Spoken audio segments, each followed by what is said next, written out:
Catholic Education Sandhurst acknowledges the traditional owners of the land and waters that this podcast is recorded on.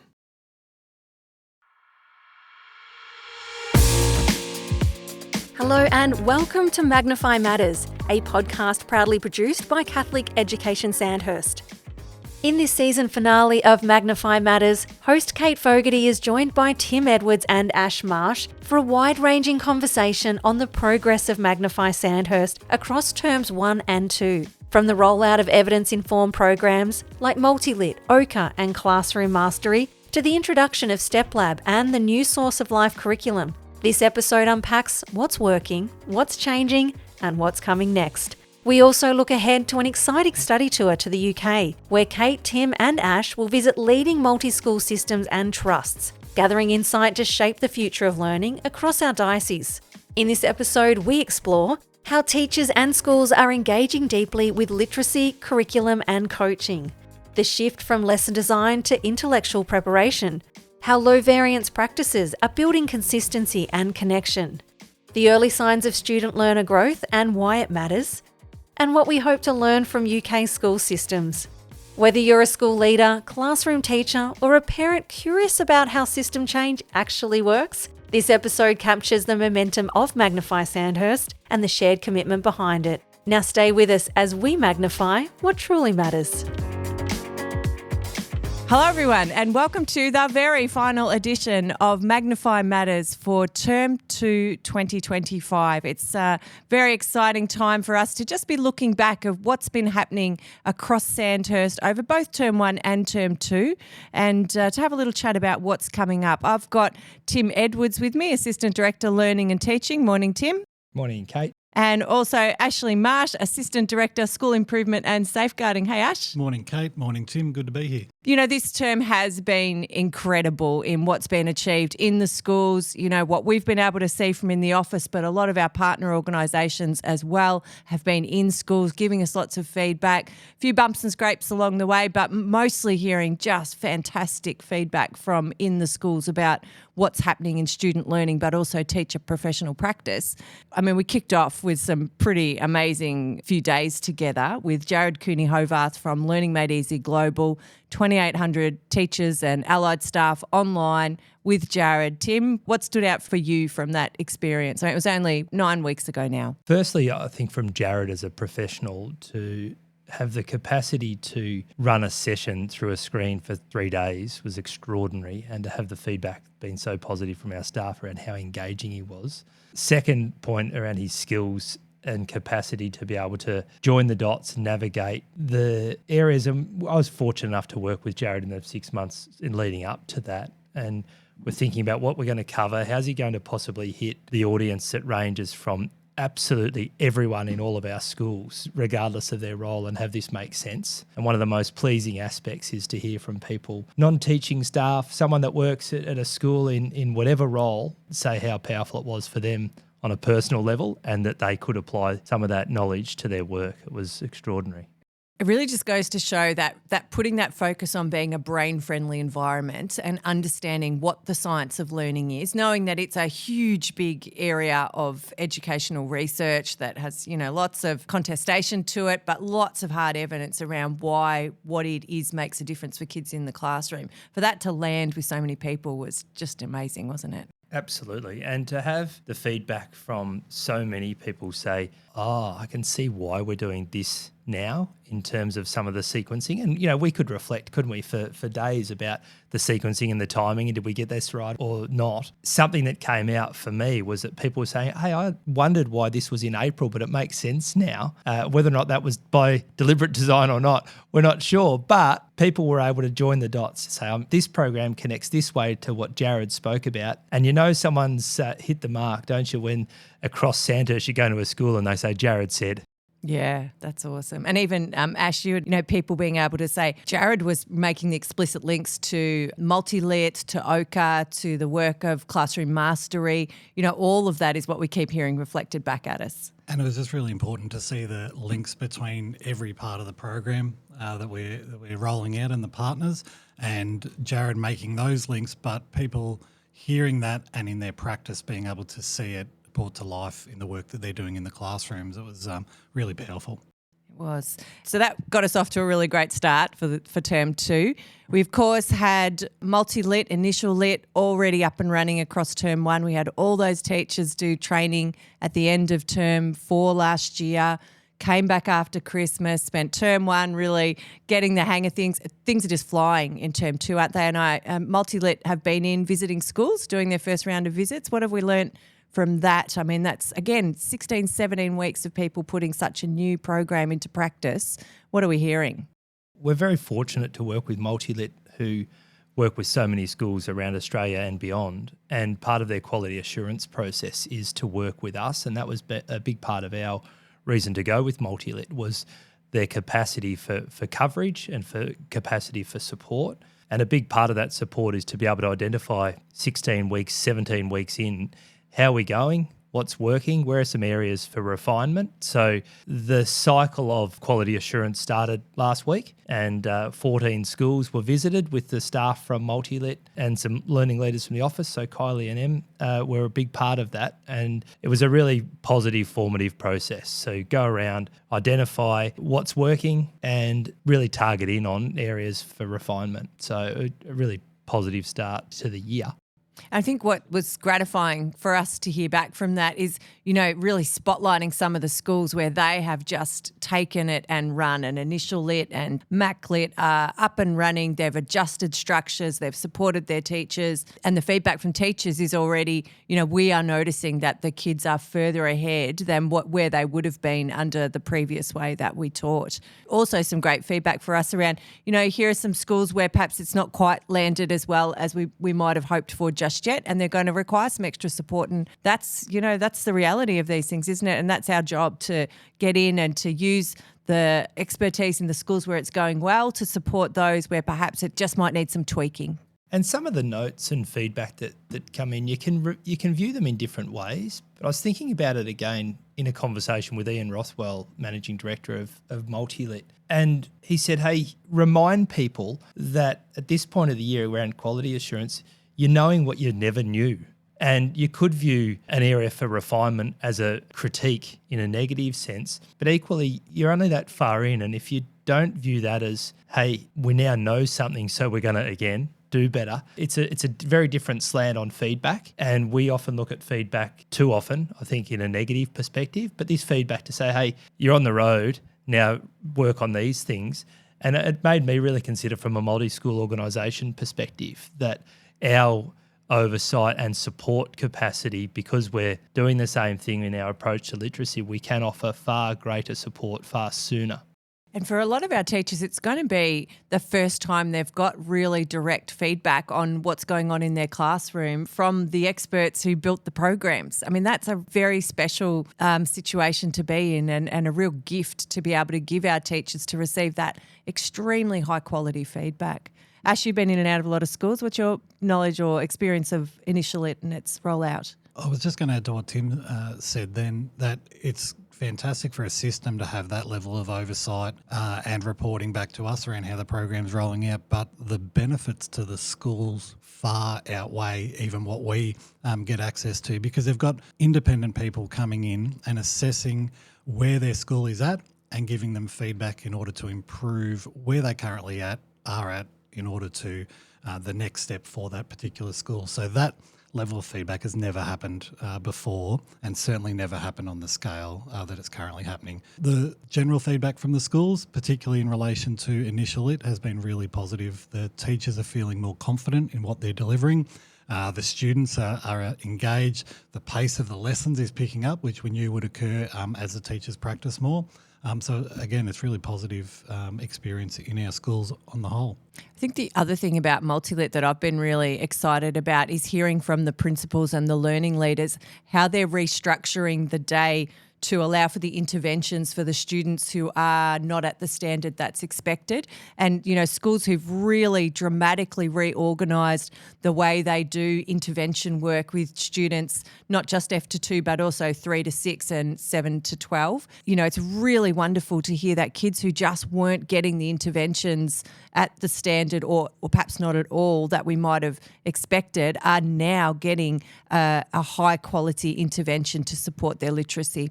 Because it's made every school have to rethink what their intervention program looked like and align it to the program that's being offered. So that ability to reshape and rethink what they're doing, again, just a great opportunity that schools have taken advantage of.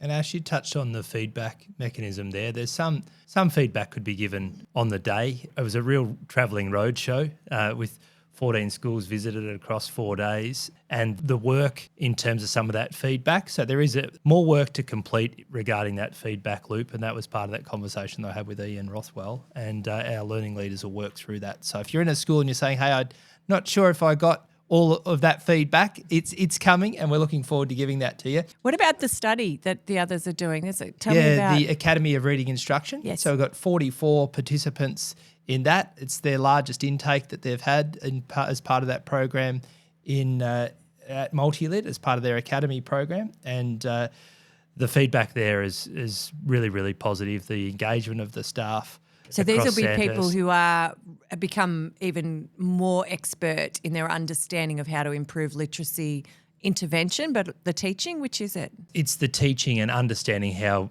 reading and literacy works in that space. So it's based on high quality text, and people work through a series of modules as part of that. So there'll be a pool of people that we can use to roll out to other schools to support where teachers might need additional support. Teacher expertise and awareness, and we had 44 in the first intake, and the second intake, there's application open now.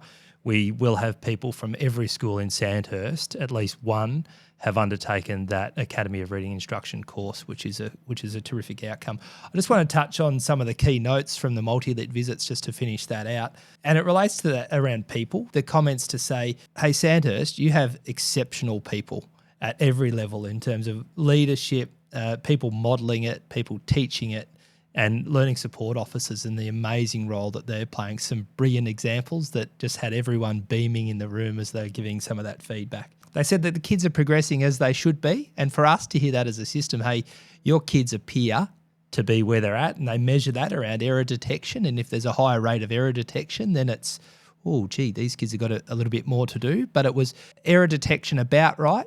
We've still got lots of work to do, and we're not under any illusion there that we don't. But saying the kids progressing as they should be was a real level of comfort. The data tracking of our students as part of that progress monitoring was going really well. And the general feeling was that people are on board, but they're ready for the next part.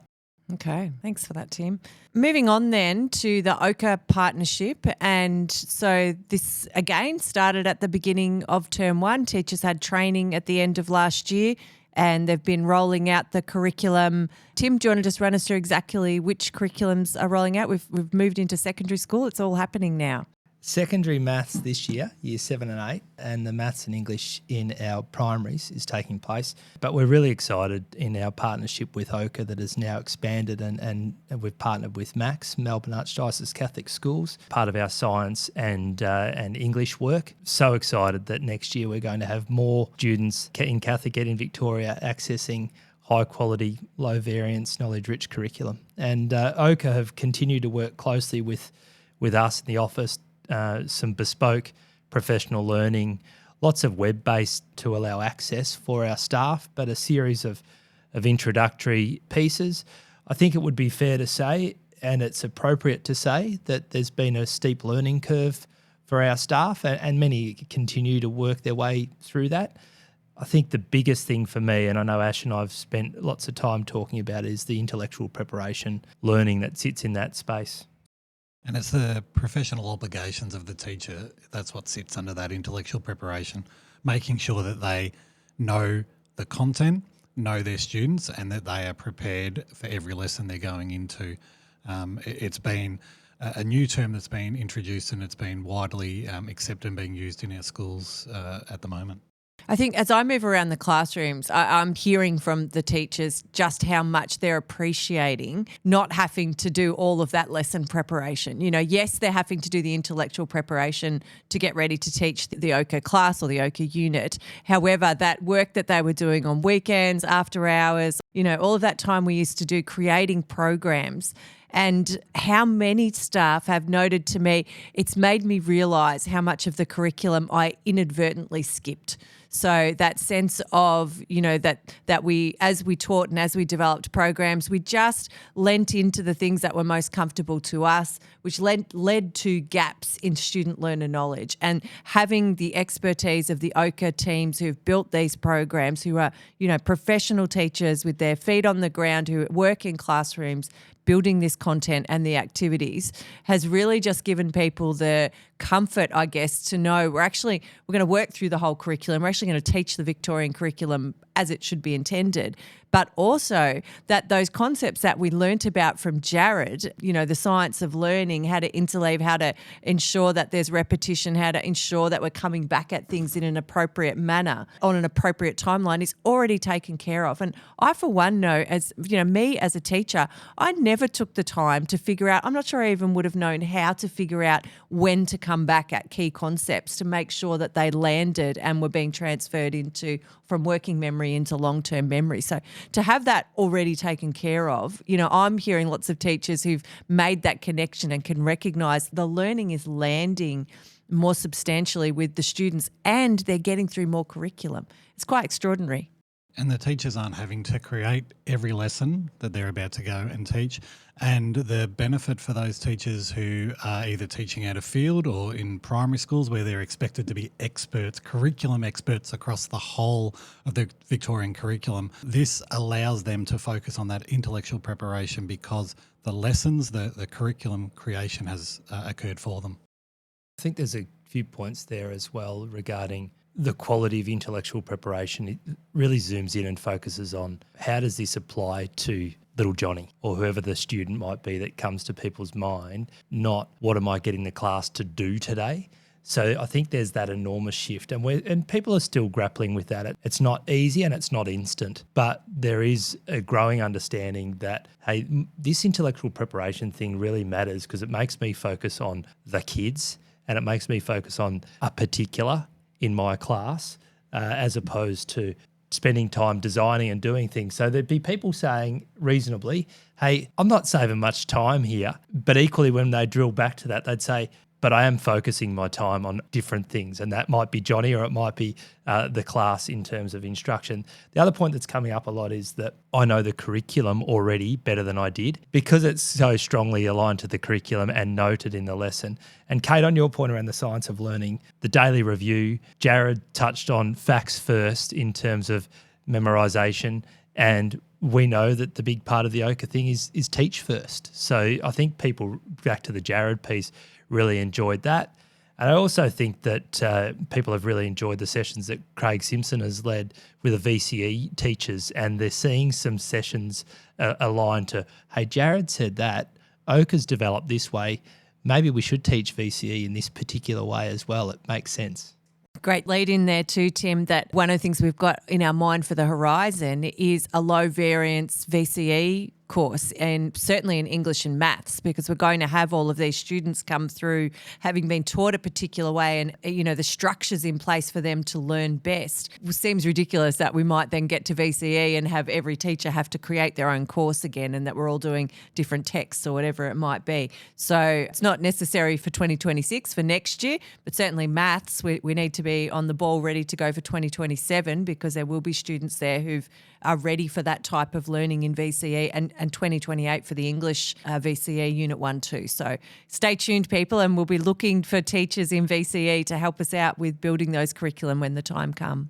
And I just want to jump in as well, Kate. It would be remiss of us to not share the amazing input of our expert group in terms of working closely with Ochre. So as part of that course construction and quality assurance work, we have expert oversight. There's some staff in Sandhurst, whilst we are moving to our partnership with Max, some Sandhurst people have jumped in feet first into the work and have given of their time freely and endlessly to make sure that this course construct is as good as it can possibly be for the aspects of some of the primary science, secondary science and secondary English. So a big thank you and well done, credit to those people. And I know that those people are enthused by connecting with the people from Max into the future.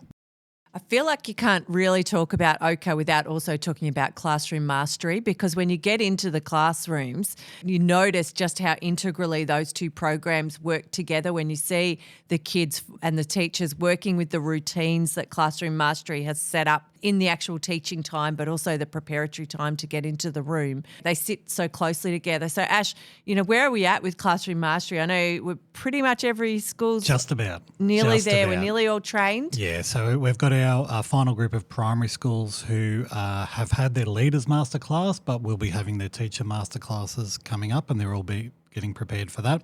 So we have every secondary school has been through both of those masterclasses and have been implementing since the start of this year.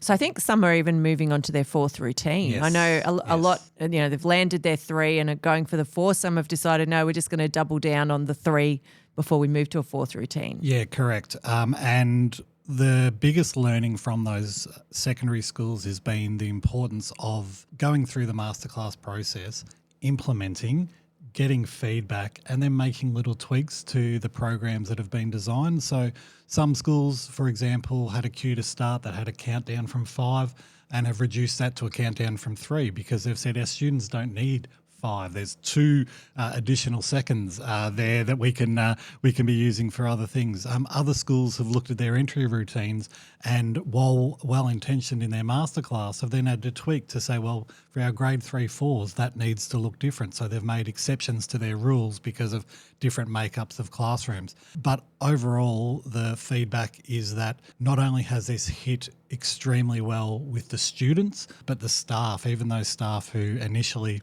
were a bit sceptical and saying, I don't need this. I get behaviour management. The students don't respond like that for me. We're not hearing that anymore. And what we're hearing is that for that 30 seconds that they might spend around the entry routine, for example, it's not about the entry routine. It's about the connection to the students as they enter into the classroom. It's about being able to maybe make a connection between the student coming in and thinking they're a little bit off today. I might need to check in with them around what else is going on. So those very simple routines that they're putting in place are having other impacts on learning. To say nothing to how quickly they can get down to learning, that it's not wasting time getting everyone settled. And Absolutely. And for the students, regardless of who they've got for their teacher for that class, they know what to expect. So they know that the entry routine when I'm moving from English to science is going to be the same, or I'm moving to a specialist teacher. And the other fantastic thing that our schools have taken the initiative on is they have trained their regular CRTs in these expectations and these routines. So for the students, when they've got a CRT, they know what to expect. Great it's news not for something completely CRTs. different. Yeah. And the CRTs and the specialist teachers and our learning support staff have been absolutely wrapped by the impact it's having across the whole of school. The other thing that's happened as we've rolled this out is we've had our drop-ins where we've had the coaches from Knowledge Society come and work with the leaders in the schools and with the principals to do drop-ins to, again, similar to what we were hearing around the MultiLit visits, to provide feedback around some little tweaks that can be made. Now, whether that's with an individual teacher who might need a little bit of support in some areas, or they might pick up themes around the whole school where the cue to start, for example, might not be adhering exactly to what's been written down. The thing that it's done and the feedback that we're getting is that it's making those classroom visits for leaders purposeful, and that it's making it structured. So they're able to not just go in and say, this is great. They're actually able to give feedback. I really loved when your entry routine started this way. Maybe a little tweak you could make is, in your cue to start that you scan the room. So to get that feedback, not only from the Knowledge Society coaches, but it also upskills our leaders in our school.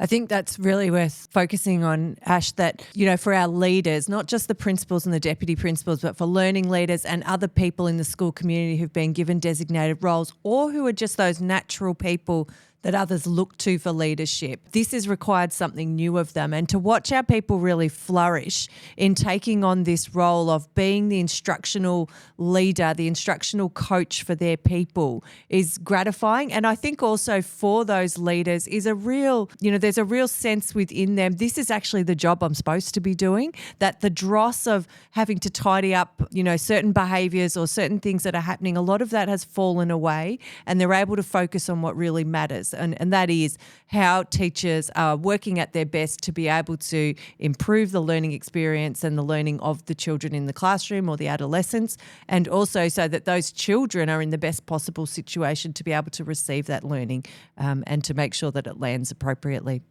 It's been really impressive and important to hear the school review process continue as we've entered into different school reviews. It's unanimous, isn't it, that there's feedback. This classroom mastery stuff, we have now got calmer, safer learning environments. It's unanimous and in every single interview almost. The day we're recording this, there's just been an article appear in the big news here in Victoria that Max have announced that they're releasing a new program around calmer, safer, more engaged classrooms. So I think we can all be pretty excited that we've blazed a bit of a trail there and got on the front foot in actually implementing something that makes a difference. And the paper teases that potentially the Education Minister is going to make a similar announcement later in the day. So we're, to be on the front foot, to be able to say, look what we've done, look what our teachers have already managed. We took the science of learning, we took what was best practice, the best research from around the world, and we were able to implement it and really get it running in our schools within 6 months. And to hear our staff and our families and our students saying this is making a difference, all of that is something we can be tremendously proud of, and I hope people feel very proud of. To recap on something the two of you shared in one of your earlier podcasts, we were really pushed to bring this forward in our plan. And we don't regret that at all. And then our schools pushed for it to be even earlier in order to have our primaries and our secondaries trained.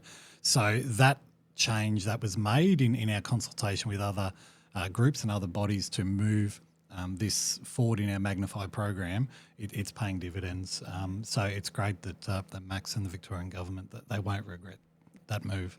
And so the fifth program, we had Learning Made Easy, MultiLit, Ochre, Classroom Mastery. The fifth big component of Magnify is our relationship with Steplab and the upskilling of our staff to be instructional coaches for each other and to receive instructional coaching on the way that they are teaching in their classrooms. Tim, where are we at with Steplab?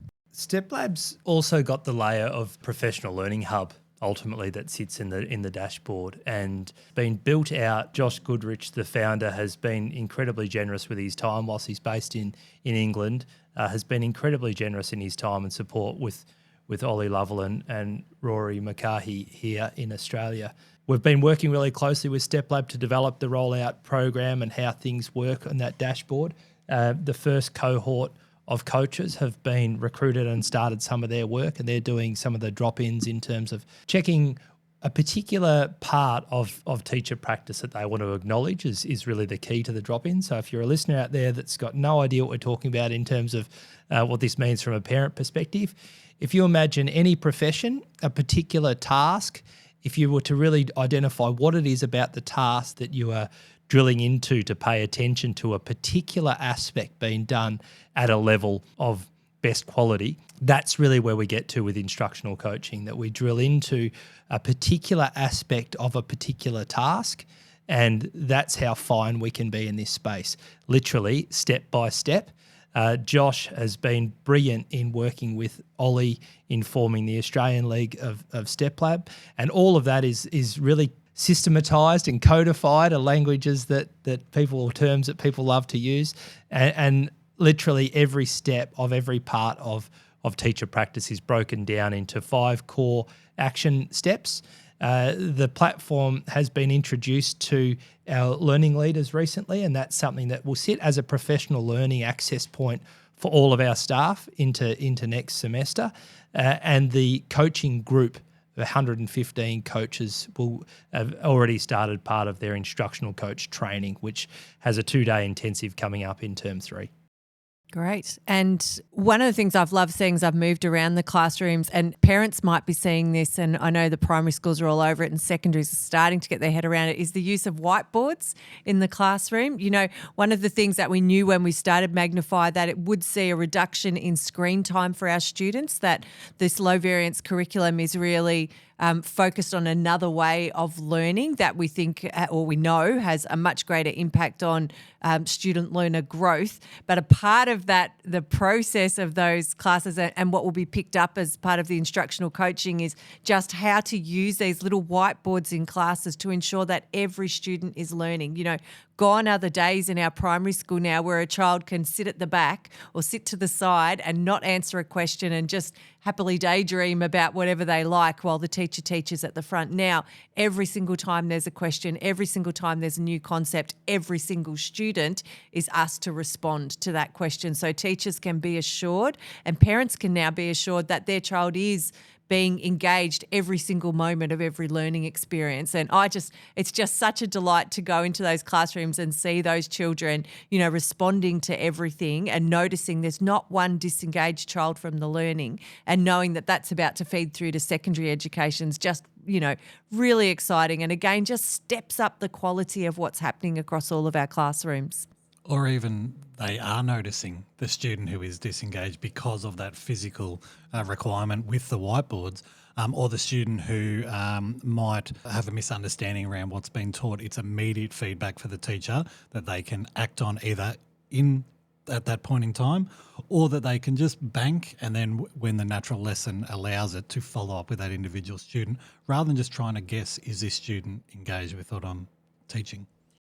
One of the things I've loved hearing is a couple of our schools have been doing their enrolment interviews and also their open days and things like that, and having parents come and sit in the classroom and actually use the whiteboards as well, and learning why that's important and how it's making a difference to learning. There's some great photos of some of our parents with their little whiteboard in front of them. It's just really great initiative from our schools. And I think one of the things we will be doing is getting some of our secondary teachers to go and visit our primary schools and have that same experience and just see how and why it's making a difference to the learning in every single classroom. You'd be pleased to note that Sean Mason, principal at Galen College in Wangaratta, I met with last week, and he shared with me the exciting news that the 7 and 8 maths teachers are going to their mini whiteboards and commencing that. So made their way into secondary, and I know that they're in some others as well. So that's a great step. To connect that back to Steplab for people's understandings, particularly families or parents, if you're listening to this and really seek to understand more. Imagine a class of 25 kids, one hand up, one opportunity for response. So when Kate and Ash have explained the reason for chin it is a word or a term that's used in terms of the mini whiteboard, that's asking for response from everyone in the class. So if your child is one of those 25, they're expected to be able to provide an opportunity for response, which is what we say in teacher language, checking for understanding by the teacher. So the teacher is able to quickly scan across the room and check for understanding from your child and everyone else's, not just one response from one hand up. So that's the benefit of that. And in relation to Steplab, it's really an example. Kate's gone there because it's a piece of work that sits with regard to how can you ask effective questions, or how can you lead an effective lesson prompt that might call a response for everyone in the class. So that's the granular level that we might go to, and instructional coaching might occur to that level for the teacher to really focus on how they can call all for response. The last kind of major component of Magnify that we rolled out at the beginning of this year was our source of life curriculum as a low variance curriculum right across from prep right through to year 10. Year 11 and 12 run a slightly different curriculum. Source of Life is our extraordinary religious education curriculum across Sandhurst. We have a lot of very professional and very experienced religious education teachers who've taught religious education in ways that have genuinely inspired the young people in their classes to engage with their spiritual self, and also to learn something of the other ways that others experience experience their spiritual self. So putting together, a curriculum that everybody can follow where we're all teaching the same units at the same time really just means we've expanded the opportunities for our staff to get their hands on best practice. And, those first lot of units have rolled out. There's feedback coming back in from our teachers. Our teachers are getting involved in writing those units, and we've been able to use the expertise within the schools to really make sure that the classes and the assessments in religious education have just lifted another level. Ash, what's been your experience of seeing Source of Life rolled out across the schools? Just thanks. Generally, teachers are thankful that they're being provided with a curriculum. We know that the Source of Life low variance curriculum is responding to a need in our schools, and that is that our staff and our teachers are becoming increasingly less confident or knowledgeable around religion and certainly their own faith, but let alone teaching that to students. So being able to give that low variance curriculum regardless of who the teacher is in front of the students, so regardless of the lesson lottery of which teacher I get. And as you said, we know we've got some incredible teachers who have been doing amazing things, and we encourage them to feed into our Source of Life low variance curriculum writing to assist those teachers and those staff who aren't as confident in delivering that classroom. We don't just want people going in and making it up, but on the flip side, we also don't want teachers who are teaching what they think should be taught without a guide to go back to. And that's exactly what the low variance curriculum is providing. It's providing consistency for our students.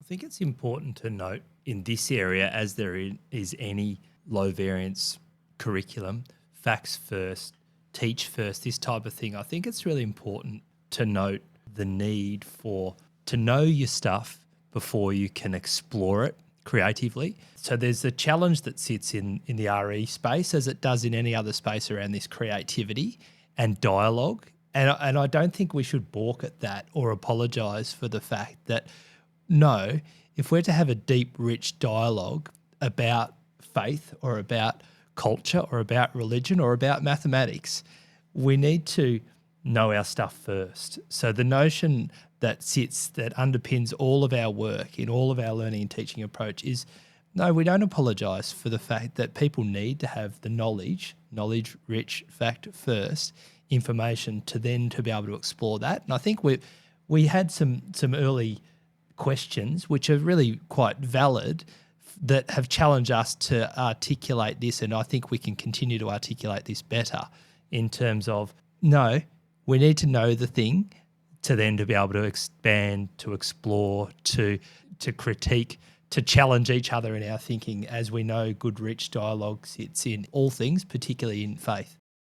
So we've really captured where we are now in terms of Magnify Sandhurst, and I guess end of term 2, it's appropriate to look forward, and there are some things to look forward to. We've kind of pointed across some of or each of those programs what's coming next, and there's still a lot of training being undertaken and a lot of discussions happening amongst principals and deputies, learning leaders, teachers, we here in the office, the partners that we work with, all of that is increasing our learning. And I think the curiosity that we all have around what can be next steps and the excitement and the momentum that's starting to build around, well, if we can do this, what else can we do for the kids in our schools is really exciting.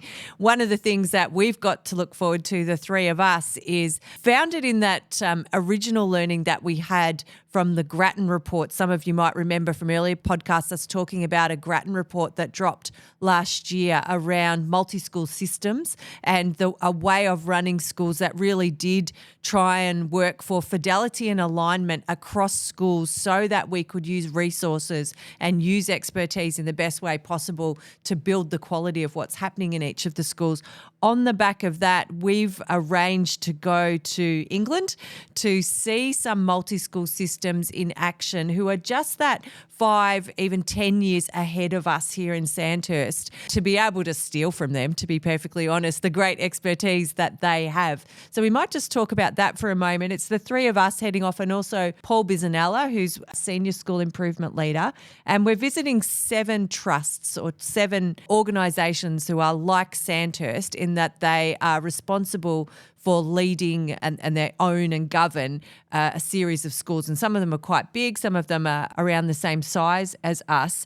And we've really built that program based on the expertise of people who we know and trust in education, who've said to us, look, you really want to go and visit this trust because they're an expert in X, Y, or Z. So we might just run through each of those and who we're going to visit. So this is an 8-day program of going lots of kilometres up and down across England to get to these various trusts and academies. So we land into Liverpool and we're visiting the St Joseph's Catholic Multi-Academy Trust. They're a trust in Liverpool with a number of schools that are very low socioeconomic who are receiving lots and lots of plaudits for their growth in student learner data. So they use Steplab as well. So we'll be able to look at how they've rolled that out. They're a few years down the track on us in that. And also, of course, being a Catholic trust, we're hoping to really look at some of the ways that they've built the experience of their teachers and the professional learning to ensure that the culture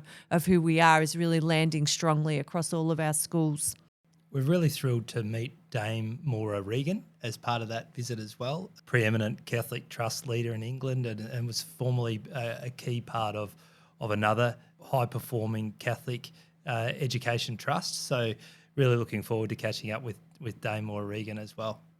So that's on a Monday, and then we get in the car that night and we drive up to Durham, and then the next morning get up early and drive even further north up to visit Bishop Hogarth Catholic Education Trust, and they are in Darlington. We're really excited to go and visit the team at Bishop Hogarth, again, because their learner growth is really high, but secondly, because they, like us, went from 0 to 50 schools more or less overnight. Theirs was actually over a couple of years, but the growth of being nothing to being something is quite a similar story to us. So we're actually meeting with the leader from up there in a couple of days to prepare for that visit. So for each of these visits, we're preparing online before we go to make sure that they know what we want to get out of it, and also so that we're confident we've got some of the basic information and aren't wasting time with the very low-level questions, but we can get to the heart of what they do and why they do it and how they do it. So up to Bishop Hogarth.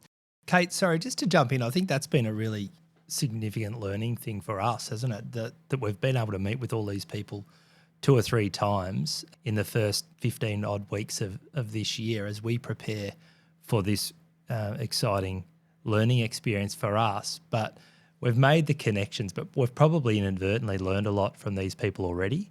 So we're really excited by that. And I think you said Bishop Shane knows the bishops, doesn't he? He's connected to the bishops. That's right. Yeah. Both are bishops of those 2 dioceses. So, yeah, another connection, which is just wonderful. So they're the first 2. Then we get in the car again and we're off to Dixon's Academy in Bradford. Okay, so another very big trust. An academy is a school. The trust is the organisation that sits over all of those academies. We're learning this new terminology.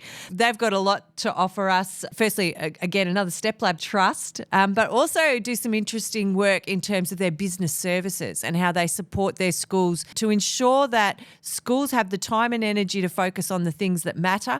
What are the things that can be moved to the office and moved to the centre to provide space for leaders and teachers to really get into what's happening in the classroom and what's happening with the well-being of the students in those schools?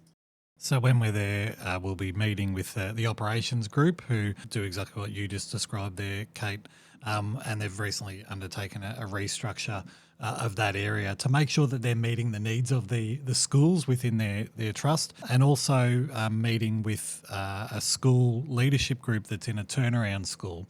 So a school that was underperforming and been identified through Ofsted as requiring improvement, and to meet with them around the steps that they've put in place at a school level but at a trust level in order to improve the results and the outcomes for those students, and that's really exciting in the school improvement space.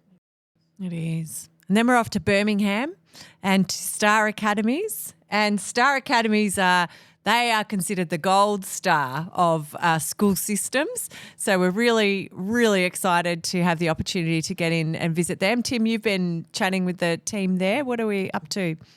Particularly Emma Starkey has been brilliant so far and has been incredibly generous with her sharing. And we we'll visit them across that day, but explore all things in terms of their learning and teaching approach.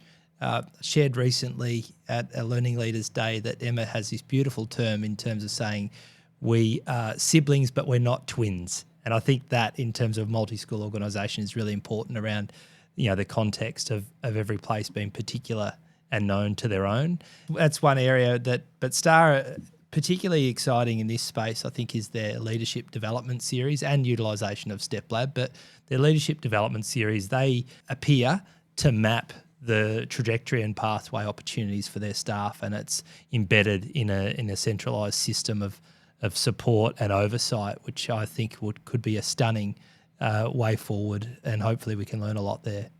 So it's alignment. It's alignment between the offerings at a school level and the offerings at a trust level, and what that means for the individual teacher as they progress through their career. So if they've got visions or goals around leadership, they know what programs are going to be available for them to undertake. And on the flip side, the system can see their staff as they progress through those markers around what they call their STAR programs. So I'm really excited to see that, and without letting out too many state secrets, there'll be some alignment, for want of a better term, when we roll out our own leadership framework around what we're offering in Magnify as opportunities for future leadership growth. Yeah, thanks, Ash. And then the next day we're off to Ormiston Academies, and Ormiston have been recommended to us as a trust that is on a very similar journey to ourselves. So about the same size, about the same kind of demographics of schools, and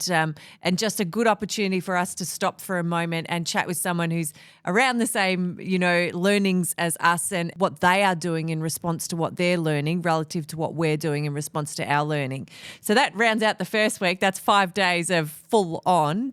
And Tom Rees from Ormiston has been very generous already, and I think we're really excited to go to Ormiston because of their majority secondary school setting, and Tom has already made some reference to some of the great development in Australian schools in primary. And I think there's a lot that he's alluded to around secondary school improvement and models of operation. So I'm particularly interested in what we might learn there. So then that's the first week, done and done. And then we're off on the Monday morning down to the Ted Ragg Academy, which is in Exeter. And this is another one that we're really excited about because Ted Ragg have an extraordinary reputation for turning around schools. They're really one of the trusts that are best known for turning around academies. The alignment with Ted Ragg to what we've implemented in terms of our school improvement leader structure, there's lots of similarities there. Also very keen to learn how that all operates, their connection between their equivalent of their head office and their staff to leaders within schools, and the way that they utilise expertise within schools to support other schools. We're really keen to learn about. Ted Ragg is one of those trusts that when we've mentioned to the other trusts we're visiting, they were so excited that we're going to see the wonderful things that the Ted Ragg Trust has put in place. And then that night, instead of hitting the road again, we're off to meet with Jonathan Sharples, who's from the Education Endowment Fund, which is an organisation set up by the English government to be a bit of a clearinghouse for all of the great research that's, being generated around education and school improvement, and to really make determinations about what is going to make biggest bang for buck for schools with particular types of improvement needs. So it'd be great to have a conversation with Jonathan around just his experience in that space, and also he's obviously become aware of who we are, and to just hear from him his advice around where to from here for Sandhurst. And I think, Jonathan, we were particularly impressed by a podcast that he did with Ollie Lovell on the ERRR podcast. And that was where we made that connection introduction to Jonathan. I think we'd always read of some of the work of the Education Endowment Fund that Right Honourable Nick Gibb, when he was in leadership in England, established the Education Endowment Fund as a targeted research centre of evidence of impact in practice. And if you get a chance to listen to Jonathan Sharples in the ERRR podcast with Ollie, it gives some brilliant insight into some of the work that they are doing and some work that Jonathan has been part of.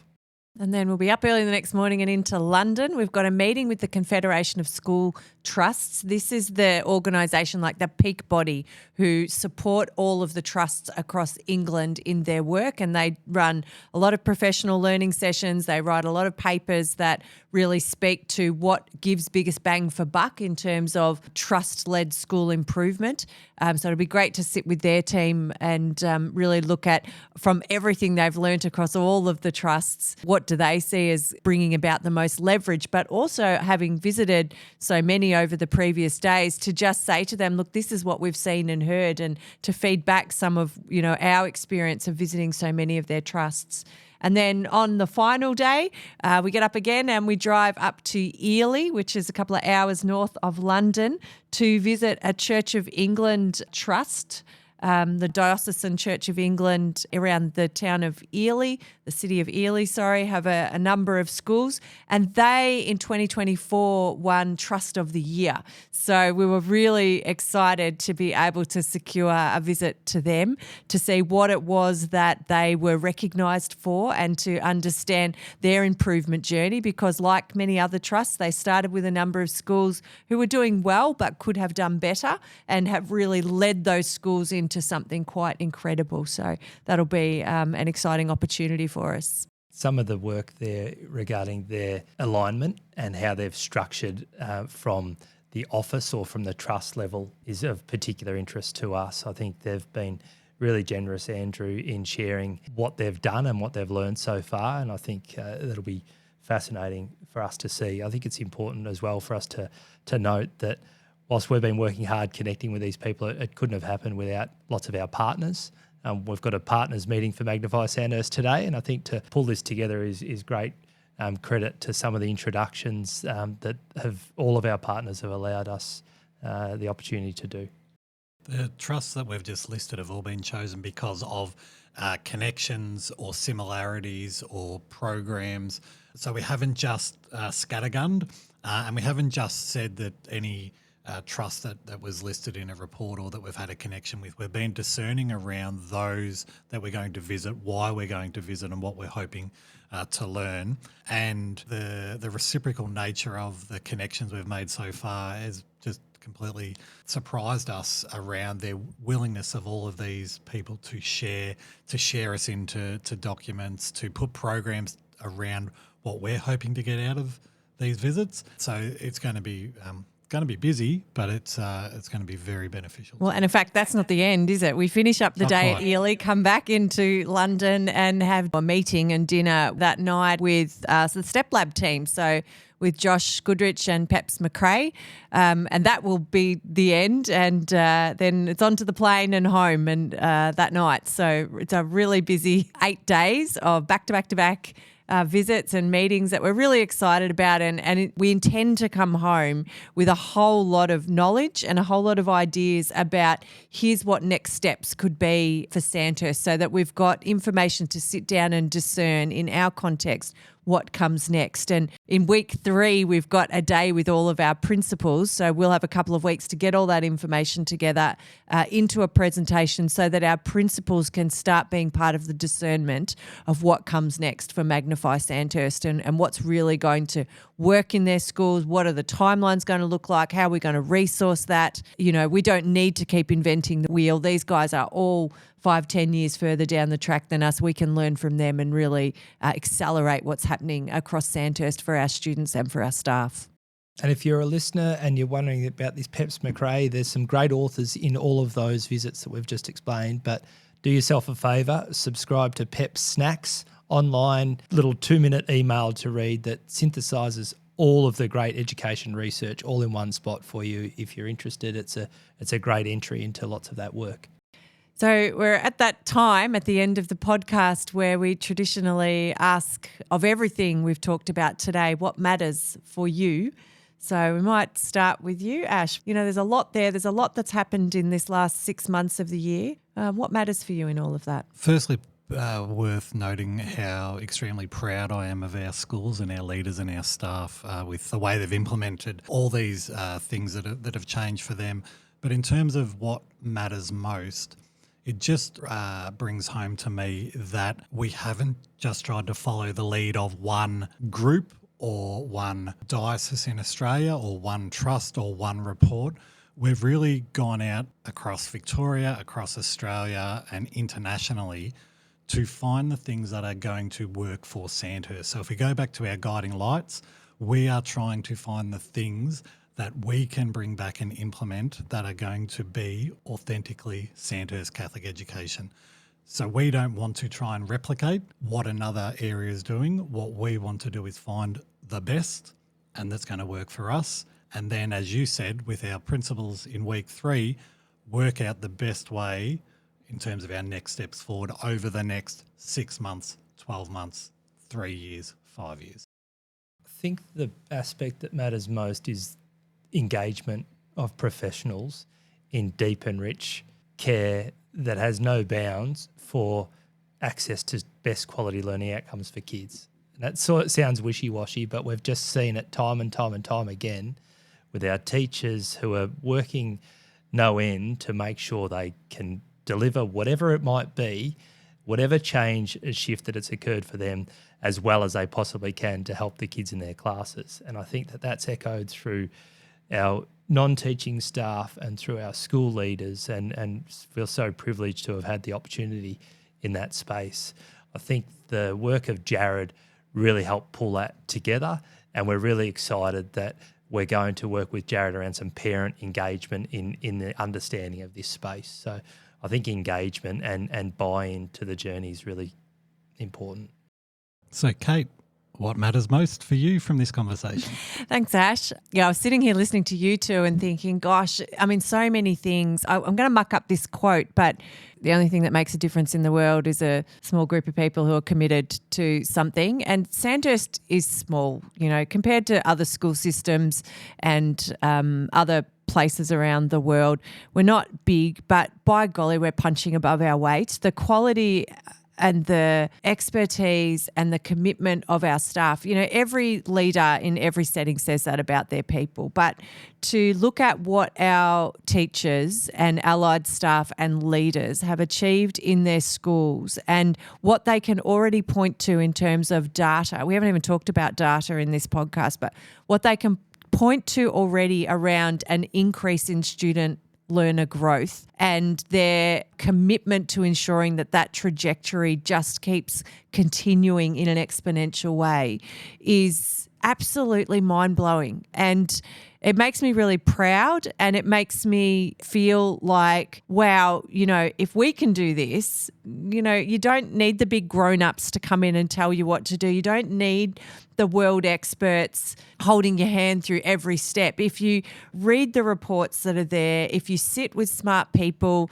and you know your context, you can make decisions that really do change lives. And we've only just started, and that's exciting and terrifying. And we've all said we're proud. That word is not enough to contain what we feel for the achievements of everybody, students, staff, parents, leaders, over these past 6 months. So I think that's what matters. I don't know if that's quite an answer, but that's how I'm feeling right now. So thank you to everyone for listening today, and we'll look forward to coming back in term 3 and giving another update on where things are at. Don't forget there's also Catholic Education Matters, our other podcast, which looks more broadly at what's happening in Catholic education and education, you know, in the grand sense across Victoria, Australia, and indeed the world. And we'd love to see you across on that channel as well, just expanding your mind around what's happening out there in education world. Thanks, Tim. Thanks, Ash. Great to chat with you again. That's it for this episode of Magnify Matters. Make sure to follow the show and share it with someone who cares about great teaching and learning. You can also leave a review or connect with us online at Catholic Education Sandhurst. Until next time, stay with us as we magnify what truly matters.